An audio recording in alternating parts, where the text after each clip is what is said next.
Hello and welcome to this plenary panel of the 9th Annual World Ocean Summit. My name is Richard Hill and I'm Chief Executive of the NGO Ocean Generation, and I'll be your moderator today. The subject of our discussion is ocean literacy, and I'm delighted and indeed honoured to be joined by 4 expert panellists. Our speakers today each have 4 very different organisations they represent, and each have their own unique experiences in promoting ocean literacy. Our panellists are Kerstin Forsberg, founder and director of Planeta, Oceano; Zandile Ndhlovu, founder of the Black Mermaid Foundation; Ruth Boumphrey, director of research and strategic projects, Lloyds Register Foundation; and Oliver Steeds, founder and chief executive of Nekton Foundation. Now you can find the full bios of each panelist on the screen under this media player. So what is ocean literacy and why is it so important? Ocean literacy can be briefly defined as the understanding of our impact on the ocean, and in turn, the ocean's impact on our lives and well-being. Better ocean knowledge is seen as an essential foundation for us all, collectively, to live and interact sustainably with the ocean. A key objective of the United Nations Decade of Ocean Science is to boost ocean literacy. But how do we raise public knowledge? Who is the audience we're actually talking to? What tools do we have available? And can we act quickly enough to match the increasing concerns of the scientific community? So turning first to Kerstin. Kerstin, I know you acted as a consultant to the IOC in developing their ocean literacy framework. So for you, what is ocean literacy and why is it so important? Thank you very much, Richard, and it's a pleasure to be here with you. As you mentioned, there's a core definition in terms of ocean literacy of what's the impact of the ocean on us and what our impact is on the ocean. But I'd like to go a bit further down the stream and notice that the ocean has been part of our lives from traditional cultures. And so ocean, we can define ocean, everybody in their own unique ways. For us, ocean literacy is really about acting. It's not just about learning, it's an understanding. It's really about taking those tools and making sure that we can contribute to a sustainable ocean for the present and for the future. So for example, in our terms, I run a nonprofit called Planeta Oceano, and in Peru what we do to incorporate ocean literacy is work on 3 diverse streams. So one of them is research, and we work on citizen science. So it's really about giving people the tool to contribute to science and to sustainability and to develop management and policy. So making sure that every voice counts. We also work on formal education. So it's really about incorporating ocean literacy within schools and making sure that the ocean is talked about from pre-K and pre-kindergarten all the way up to universities and beyond. And also we work on the blue economy and trying to incorporate environmental leadership within sustainable development. So just in short, I think that ocean literacy for us, what it means is really bringing everybody together, having that collaboration in which we look towards the ocean, understand the ocean, and can contribute to its sustainability. Thanks, Kerstin. Ruth, you've over 250 years of maritime experience behind you at Lloyds Register. So how do you approach ocean literacy at Lloyds? Thank you, Richard.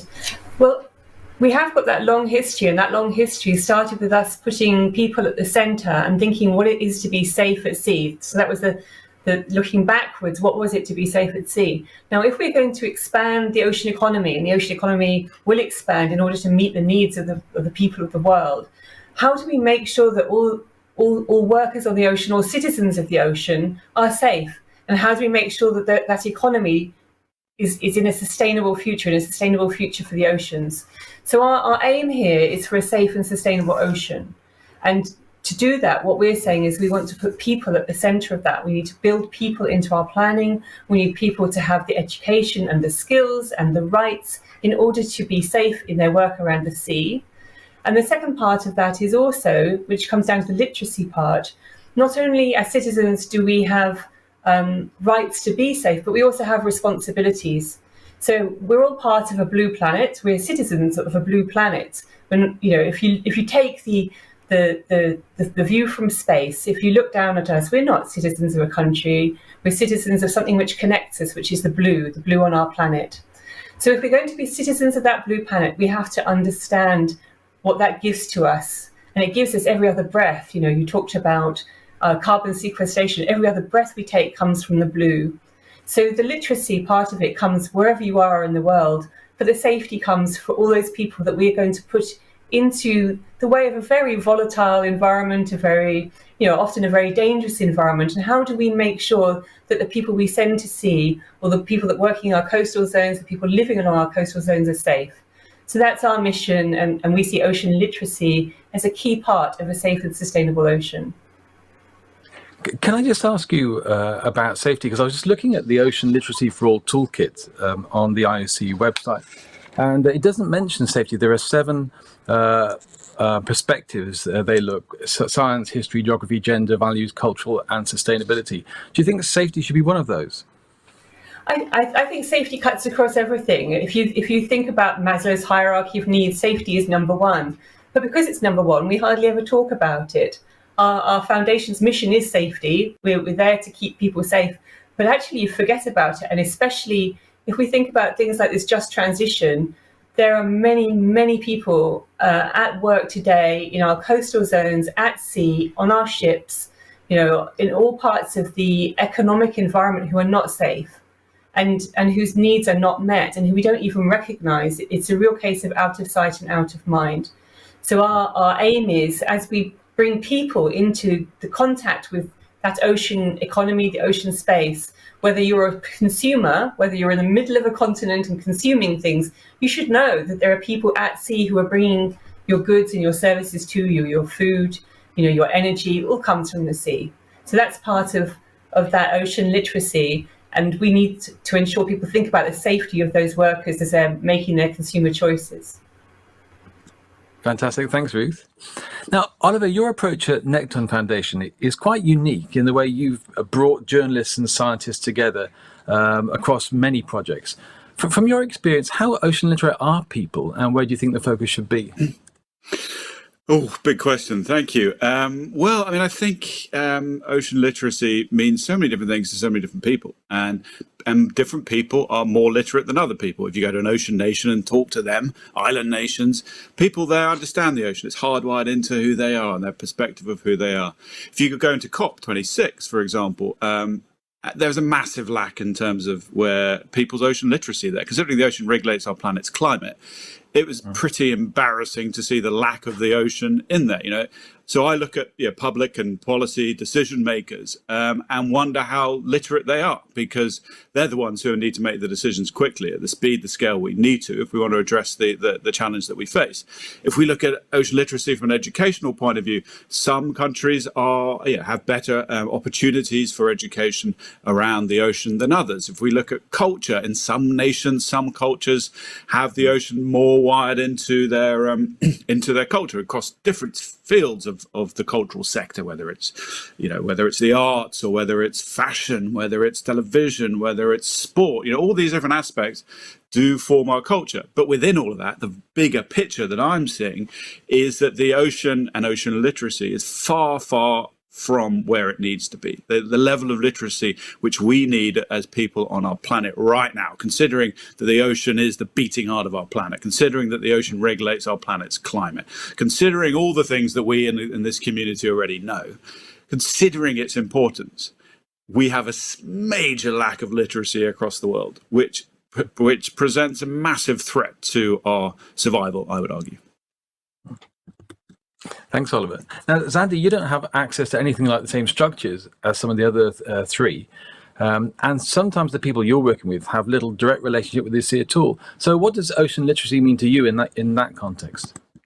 So ocean literacy for me is creating that needed access that allows people to be able to access the ocean. So in many spaces, we think that proximity equates to access, but that's not necessarily true, particularly looking at South Africa and where it comes from. People can live right across the ocean and still have no access to it. And so what does it mean to provide resources that allow people to be able to access these oceans? What does this mean? It means we live in Cape Town with very cold waters. So it's having wetsuits for the kids. It's having things that might not be financially available to the kids, like wetsuits, like having transport to get to a safer beach, like having parents that are home enough in order for the kids to be able to swim freely, like having parents who can actually swim and save if it's needed. So I think when we look at ocean literacy and when we look at how we allow local ocean-facing communities that come from marginalized backgrounds, we have work to do in creating first a safe space to access these waters. And if we say everyone needs to become more ocean literate, it starts with saying, how can we make this ocean a place of belonging for them too? Because we can only protect things that we have seen and experienced. And in the way in which we have these conversations, it starts over here. It's not starting at the fact that there's a lack of access, particularly, again, where I come from. And so it is just to create the opportunity for the kids to be able to see what lives beneath there. So when we say we need to protect these oceans, they understand why and what is there. And so it belongs to them too. And I mean, when we look at across the coast, across the continent, across the world, when I speak to Black people, there remains that half a fear of deep waters. And I think there's also something there, right? We could have a whole conversation around that.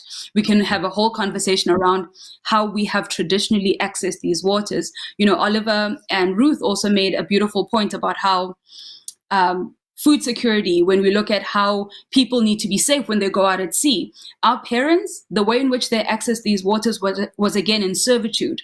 And so what does it mean to arrive at these oceans in a place where ownership can look free and can look like you and can be yours?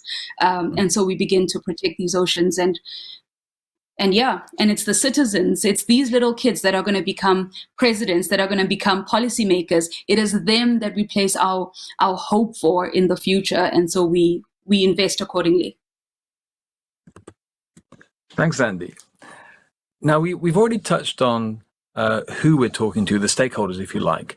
And in a sense, I assume we're talking to everyone from governments to the private individual. But actually, who are the key targets? Now, Oliver, I was interested, you mentioned COP. And I know the people who have the legal power to invoke change are the people who perhaps should take the lead. So did you have more views on policymakers and particularly how you think we can engage and change their views on what needs to be done? Thank you, Richard. Well, I mean, there are so many different ways. We need to get to behavioral change, education, absolutely what Andy's talking about, Generation Z, Generation Alpha, the role which they can have, the influence which the politicians can have. Our politicians are given the mandate to act in democratic societies by the people. So we give them the mandate. We can each, as citizens, take action towards our politicians in democratic countries to be able to encourage them to do, in the right direction, to go in the right direction. But beyond that, I think what politicians and the policymakers, decision makers need to do is just look at the science. And if you want to talk about climate, you cannot talk about the climate without understanding the role the ocean plays. I mean, it's 101. And we can bang, as outsiders, we can bang the drum and encourage policymakers, decision makers, and try and make them more aware of some pretty basic science. But I find it staggering that it's the ocean isn't hardwired into all conversations about climate, as the science seems to show us, seems to tell us. So what more can we do to encourage our political politicians to make the decisions that are needed? Well, we can all act. We can ask our politicians to do that. We can vote. Obviously, there are citizen science choices which we can make as well. Consumer choices, where we spend our money. All these things can help to influence the grand scheme of things. But ultimately, I feel that we have a limited time where we can change the direction of course in a significant way, and the speed of that change is going to come from the political process. Fundamentally, businesses can do what they can. We can each do what we can. And I think perhaps that's the answer. That it's on all of our responsibilities to see what influence we can have on the political process and on the environment which we have, whether that's through education, the political process, the consumer choices, engaging with business. It's not a case of being optimistic or not being optimistic. It's a case of we need to act. We need whether people have hope or not. That's irrelevant. We have to act. We have an urgent need in front of us, and we need to fundamentally try and hold the political process to account to achieve what the science is telling us. Thanks, Oliver. Ruth, you're in the corporate world, and often corporates are seen as the environmental villains of the piece.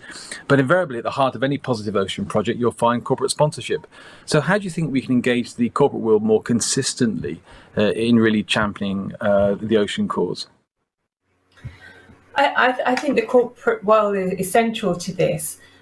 Sometimes the corporate world gets painted as the villain of the piece, as you say, but actually, many companies, most companies, have a mission that they want to deliver something for society, and they don't want to destroy things while they're delivering that mission. So I think we should flip that around. What I do think is important here is that we are able to tell stories that are meaningful to people wherever they sit, whether they're politicians or industrialists, they're on a board of a company. How can we tell stories and democratize knowledge so that everyone can make good evidence-based decisions? And that's where I feel, the scientists have got a role, because the scientists need to be able to translate what they know into actionable evidence-based insight that can be used by politicians, that can be used by corporates, but that can be used by me if I want to go out windsurfing. How do I know what I'm doing? It can be used by me when I want to make a purchase. How do we translate that into democratic knowledge for everyone? So corporates are a very big part of that, I would say, and then also beyond corporates, you have investors. So who puts money into the markets that create businesses? Who's investing in different businesses? The investment community needs to and wants to. This isn't something, they're not bad guys. They want to make good investments into good businesses that do good things in the world. But what basis do they have to make those investments? So that's one of the key things that the Lloyds Register Foundation wants to do, is to translate evidence and data into actionable insight that people can use. So we've got things like our safety index that we're trying to help investors make decisions on, and just open data so people can use it and build their own businesses on the ocean as well. I truly think it's about that storytelling that we need to get better at. Thanks, Ruth. Now, Kerstin, in your intro, you talked about the different communities you're working with in terms of research and scientists, education, and then also some of the businesses in the blue economy. So where's your primary focus in terms of stakeholders, and how do you do that? Thank you, Richard. I think we need to start off with this idea that we all depend on the ocean, right? And that we all need to contribute. So for us, it's really about working with this broad range of stakeholders, working with schools, working with companies, working with academia, working with the government. We all have something to contribute, and we all depend on the ocean. And if you look, for example, at the ocean literacy framework that you were mentioning, it's really based on these values of diversity and inclusion, and really understanding how all stakeholders have a role to play. And then based on that, moving into a behavioral change for the ocean that we really need, right? And the ocean that we want, and a sustainable ocean for all. I want to give you, for example, a quick example of one of our flagship projects that we've been working with in Peru, in Planeta Oceano. And this started with understanding the idea that there was a great threat to giant manta rays. So it's a giant manta ray conservation project that we've been leading for several years. And it was really about understanding the threats to giant mantas and the importance of giant mantas together with small-scale fishermen. So local fishermen reporting about mantas, understanding mantas together with scientists, and then based on that, working with the Peruvian government, for example, to develop legislation to nationally protect this species. And this has been just one example. We recently worked together also with fishermen and the government to protect critically endangered large-toothed sawfish. So it's really about having those communications come across. It's about putting everybody around the same table. And for us, it's really about identifying local leaders in each of these sectors, and then supporting those local leaders, having a horizontal communication in which we learn from each other, and then based on that, kind of sparking these multiplier effects. So it's really about working with everybody. We all depend on the ocean, even in inland areas, right? It's not just about coastal areas. We need to all, as a global community, come together to start protecting our ocean. Thanks, Kerstin. I'm just going to move on to diversity and inclusion, because each of you are talking to that point over and over again. And so, Zandile, I'm just fascinated to know some of the inclusion challenges you face, because they're often multidimensional. Sometimes people not having access to digital technologies, sometimes communities remote from the sea and maybe not seeing the relevance. And then there's the overlay of social and also cultural boundaries too. So when you put all that together, how do you overcome that and engage people in the ocean in an effective way?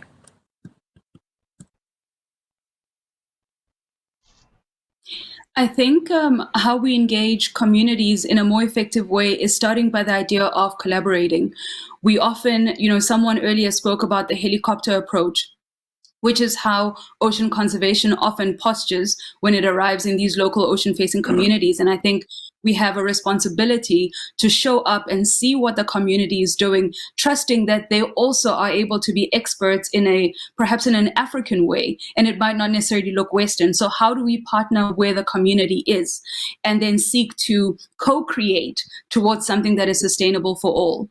And I think for me, that's a key part in saying we create diversity, but we also then create inclusive spaces for people to show up just as they are. And that is good enough. And what they bring to the table is so authentically and uniquely theirs, in a way that they are stakeholders in the creation of whatever it is that you foresee for the future. And so for me, that's how I would say inclusion looks in how we create inclusive narratives around the ocean.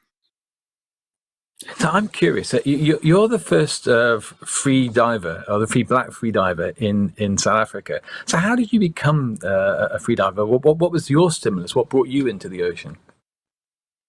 So if I may, I'm South Africa's first black freediving instructor. So I think there might be, I don't know if there's any other instructors, but I don't want to assume. How I found the ocean was, again, late in life, right? It was only in 2016. I didn't grow up anywhere around the ocean. I grew up in Soweto. And this snorkel trip in 2016 changes my life completely. I didn't realize that there was life in that kind of way. And because, again, someone spoke about how we work through schools. And it's interesting how schools, again, plays into in access that could also happen in communities. So we lived in Soweto, and the different financial abilities of the different families meant that some people had access to DSTV, where shark shows and natural history and all those kind of things are happening. And then we're just like, we had nothing. And so for me, there's always that crucial point that says community. When we work in the community, that it allows us to access across multiple class levels. And so for me, that's my story. And so it's the snorkel trip that changes my life. And I realized that everybody must have access to this. And the fear that we hold as Black people, we need to work through it, because not only for the fact that we need to save our seas, but for the mental health aspect, to witness the greater, like once you've experienced the ocean, she does what she does with everybody. You will protect her. Like after one trip, after one, just seeing once beneath the surface, it changes everything. And so what does it mean for everybody else to be able to witness this incredible world, and then you ultimately protect it because she begs you to? You have no chance. That's lovely. Thank you very much. Now, Oliver, I'm fascinated. You talk about parachute scientists. What do you mean by that, and how do you avoid it? So parachute science is when scientists from high-income nations often go to work in low-income nations and don't work with the scientists from those nations. They take the data and they leave. Broad scope, that's kind of what parachute science is. And so, if we want an equitable ocean, if we want ocean literacy, we need to overcome this in the scientific realm, and in many realms, but in particular in the scientific realm. So the way that we look to try and overcome this is in a number of things. Firstly, to where we work with the nations, the ocean nations where we work with them to co-define what it is which we want to do, and then co-deliver the outcome. So hand in hand, a process which works hand in hand with the scientists, with the communities, with the politicians, with the storytellers, the journalists from those nations. So they're involved all the way through the process, and they own the process, and ultimately they own the outcomes of the process. They own the data which we generate. They own the outcomes, which are, whether that's scientific data sets, whether that's the conservation policies which come out of it. Ultimately, everything is owned, invested in the nation that you're operating. Otherwise, you're just showing up saying, I want to come and work here. You've got lovely fish. I want to take all your data and run off. I mean, what value is that to society, apart from to the benefit of a few individual scientists? It's nuts. And sadly, so much of it still goes on. So we're looking to try and address that. We've published some great stuff in biology, in Royal Society and other things. So if you want to know more, do go on and sort of Google how to combat parachute science. And we've got a lot to learn. We're only getting started with it. It needs to be a community-wide thing if we're going to really affect things at the scale and speed that we need to. And how do you fund your work? So we're funded by some companies, some businesses, some corporates, some governments, some philanthropists as well. I mean, we believe that we've all got to work together. We've got to find different ways to work with different stakeholders who each have a role to play in it, in the solutions that we need. And everyone can contribute. Storytellers, as Ruth was saying, can help. We need better storytellers, but we can't expect scientists, I would argue, to be great storytellers. They're great at the science, but we need other storytellers to help them with the science. If you want a joke, we go and ask a comedian. We don't ask a scientist often.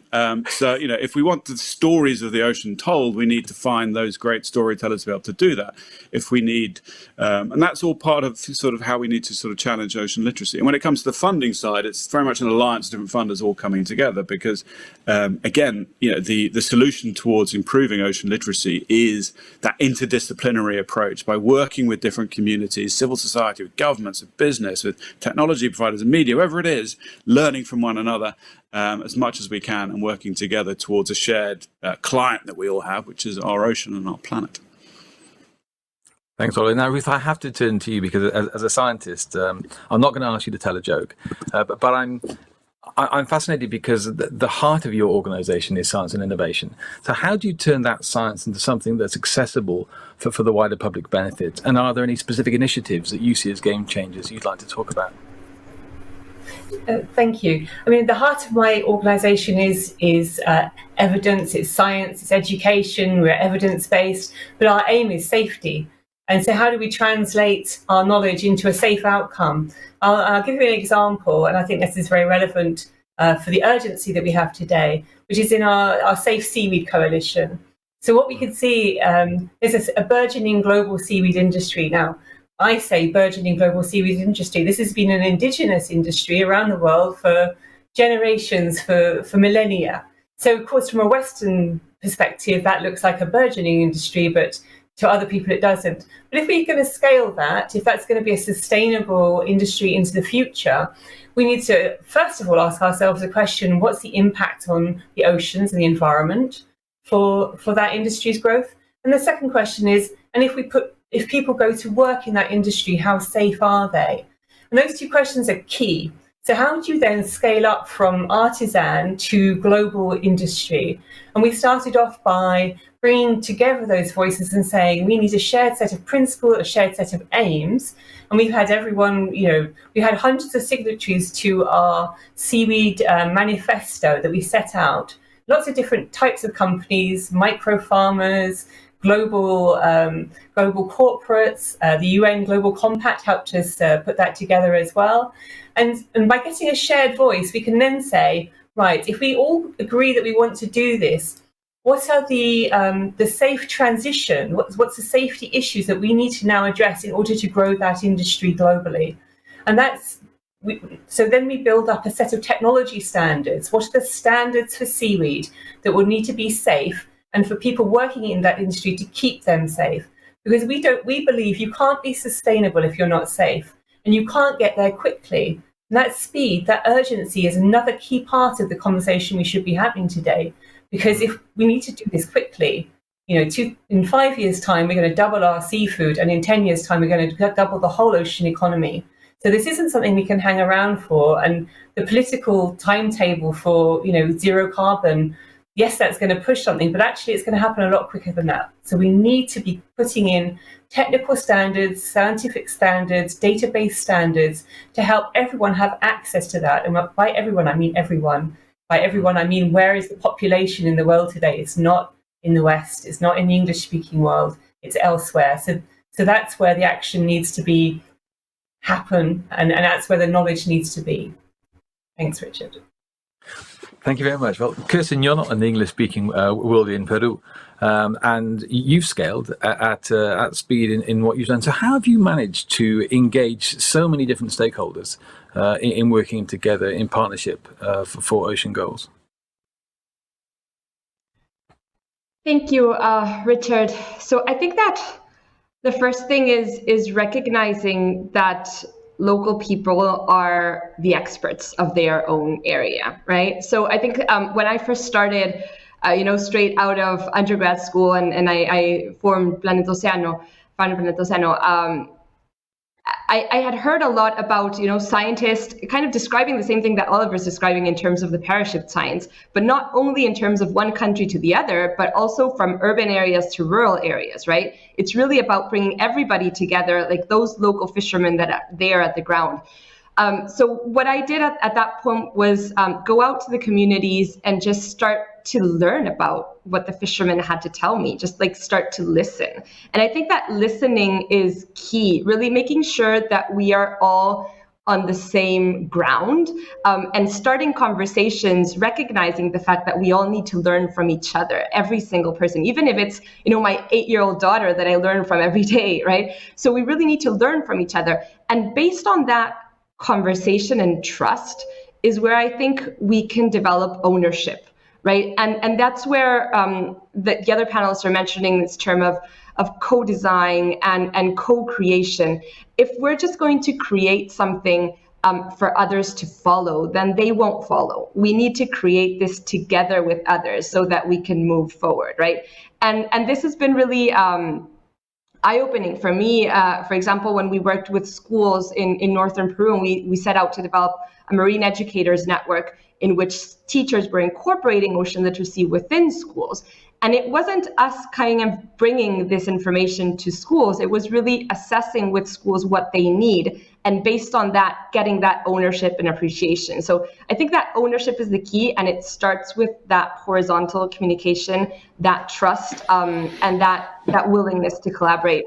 And just moving forward, for me, it's ocean literacy is critical, not just for our ocean, because it can also give so much more. It can lead the path into what Zandile was mentioning in terms of inclusion. It can provide, safety. It can provide better educational systems in general, right? So it's really about recognizing the fact that we need ocean literacy, not just because of a sustainable ocean, but because we need it as humanity as well. Mm.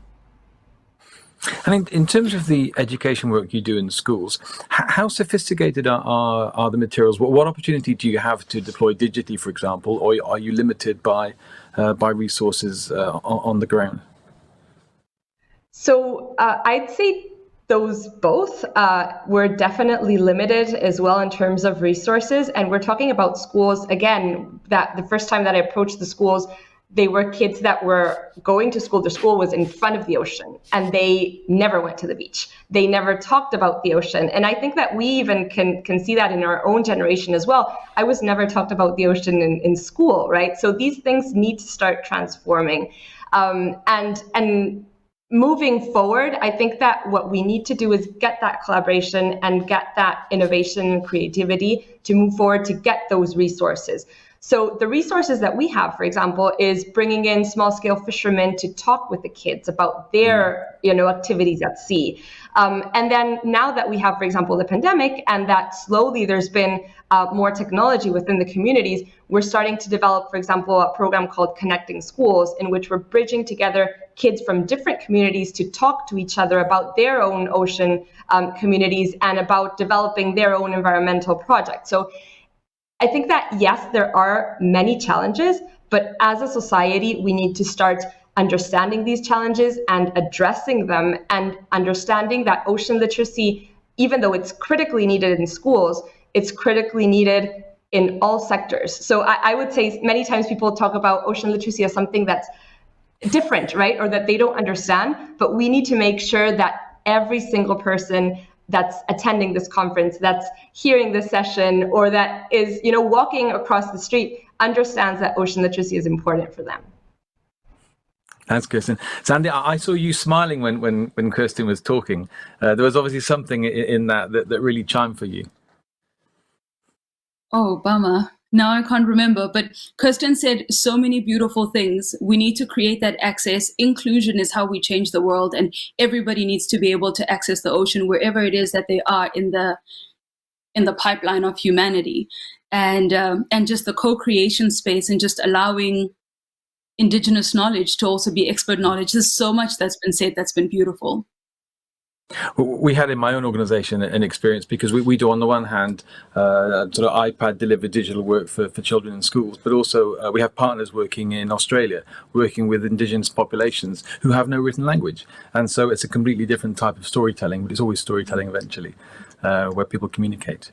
Now, I'm just conscious we're coming towards the end of our time, so I just thought it would be nice to hear from everybody. We're in a decade of the ocean, and we're well in now. But by 2030, 2031, I just wonder, what would your vision for ocean literacy be? And, just one thing that you would hope for, wish for, or you're striving for the rest of this decade.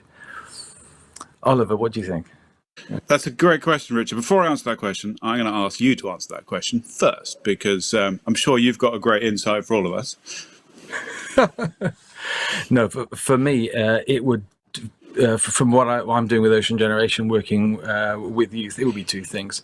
It would be firstly to have ocean education really as part of the curriculum right across the world. We're working with partners in a number of countries who are really keen to do it in theory. So to turn that into practice and to make sure that the ocean is in schools as part of the curriculum, and that's normal. I think the second thing in terms of young adults is that they're able to really see how their careers can match an environmental future. And so we can provide the skills for them to think about how they can match a genuinely sustainable future with a normal career, because not everybody can be environmental experts and specialists. We want ordinary people to be doing their bit and to really embrace our planet. So those would be my wishes for 2030. How about you? Thank you. Well, very inspiring. I think my hope and vision for 2030 would be around ocean literacy would be an equitable ocean. And I think equity needs to underpin literacy, because without equity, where is the literacy? I mean, they work hand in hand, and they need to, with an equitable ocean, and we can have a literate world. But I think it needs to be based from an equitable ocean before we're going to get to an ocean literate world. Thanks, Oliver. Kerstin? I would say, again, highlighting how I would really like to see ocean literacy embedded within all these different sectors of society. And just making sure that ocean literacy is also part of who we are, but is adapted to our own local context, our own local culture, our own local geography. There's no one set of framework for ocean literacy. It's really something that we need to take in and adapt and make sure that that works for us. So that would be my main goal. Thank you very much. And Zandi, how about you? I completely agree with Kerstin. I think it's so important that we focus on where we are when we're looking to educate people, part one, to be able to answer the people's problems as well in order to increase the currency of whatever it is that you are bringing to the people. So I often say in Africa's problem says, we are still having bread and butter issues. So are we able to make a commercial way that is also viable for ocean-facing communities to participate in that space that allows them to have a greater currency and hold a greater ability to spread that message? And I think that's also an important thing to say, how do we take care of those Maslow's hierarchies as well of how we show up in society? But yeah, everyone needs to have access to the ocean. And as they have access to the ocean, looking at blue ocean economy opportunities, there's so much there. As soon as you allow people to have ownership and authority over their own oceans, they will show up and uphold and grow and advocate as they need for their oceans as well. of course, collaborating with worldwide organizations as we are in this conversation. Thank you so much. And Ruth, finally. Thank you, Richard. I mean, so much, I agree with everything everyone has said. What I'm looking for in the future is that all decisions that are made, whether it's a personal decision or a decision by a massive investment bank, all those decisions have at their heart safe and fair knowledge of what the ocean offers or how the ocean is affected by that decision. And what I would like to see for everyone at an individual level by 2030 is for everyone to have a story, an ocean story to tell. So you can turn to anybody that you meet and say, what's your ocean story? And that they'll have that story to tell. And I just wanted to sort of give a plug as well. We've got some films premiering at this conference, telling some people's stories from around the world of their ocean. So I hope we can tell that for everybody by the end of 2030. Thank you, Ruth.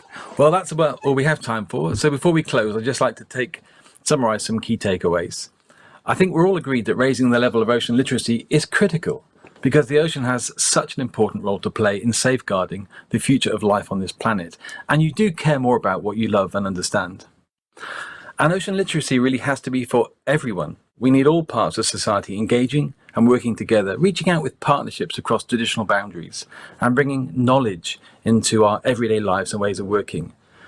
And we all do have to work that bit harder to ensure that our work really is inclusive, accessible to all people, irrespective of wealth, location, and culture.